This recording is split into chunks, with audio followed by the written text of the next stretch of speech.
Magic is dying!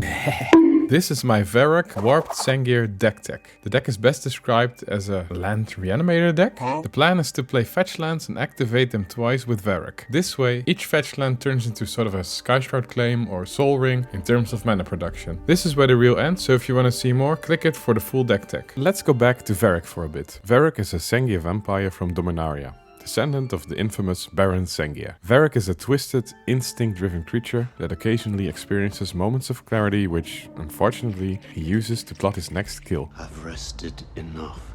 He's a 1 generic, 1 white and 1 black 2/2 legendary vampire creature with flying, death touch and lifelink. He also has a unique triggered ability. Whenever you activate an ability that isn't a mana ability, if you paid life to activate it, you may pay that much life again.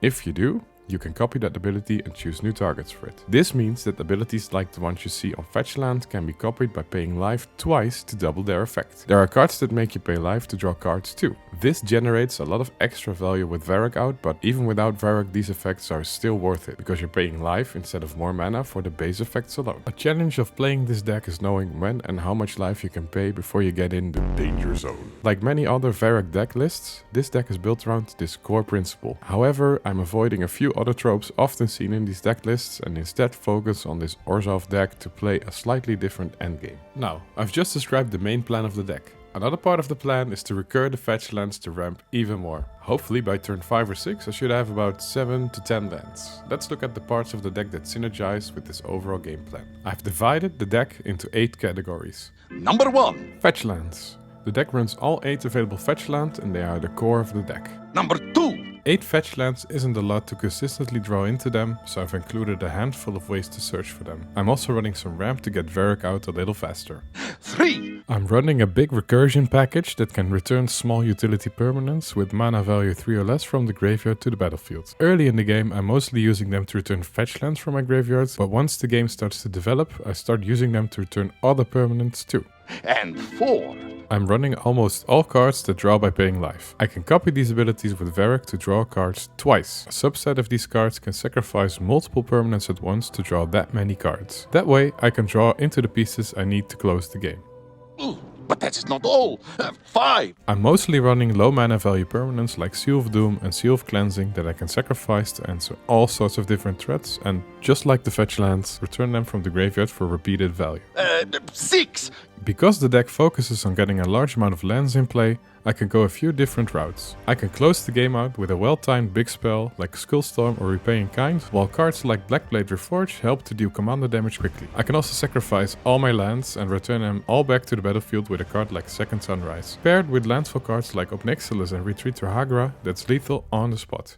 7. I'm running a lot of utility lands, with the most important one being Field of the Dead. It creates a zombie based on having 7 or more differently named lands when I put a land on the battlefield. If I crack a fetch, 3 lands enter and I get 3 zombies. Some other utility lands help cast uncounterable spells, give flash or combat keywords, and put more lands on the battlefield. 8. The most unconventional part of the deck is just for cards that offer fun interaction and synergy with the overall game plan. These cards offer little in-game goals that I can work on during a game. Some of them also fit the other categories, but as I can't always rely on them for those categories, they end up here. A good example is Adventuring Gear. It's an equipment that gives a creature +2/+2 when I put a land onto the battlefield. If I can manage to sacrifice and return all my lands, I can try to one-shot someone with Verrak. This doesn't come up all the time, but sure as shit is a real cool way to win. In my opinion, each deck that isn't looking to be competitive can probably afford to have a section like this. In this case, I reserved 10 slots for them.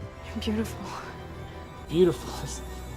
This is the skin of a killer. It's also a great way to know which cards you can replace and cut, because I'd rather remove a plaything than cards from other sections. You have good ideas. There's still 2 cute little sparkly strategies I haven't mentioned yet. The first is Karma, paired with Urborg, Tomb of Jogmoth. Urborg turns all lands into swamps in addition to their other types. Karma is an enchantment that triggers each player's upkeep to deal damage equal to the number of swamps that player controls. Because I can temporarily get rid of Urborg by sacrificing it, I can minimize the damage dealt to me.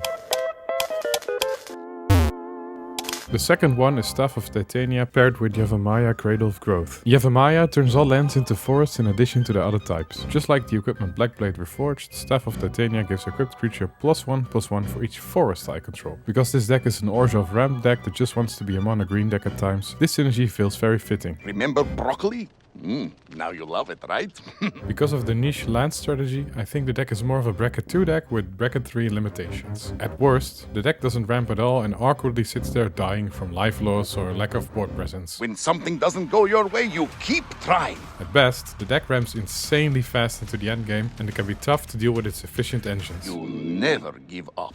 It's a high risk, high reward deck that runs a lot of cool cards and some forgotten classics. Go to my link tree if you want to take a look at the current deck list. You can also see an extensive list of cards that did not make the final list. Thank you for watching. Ah!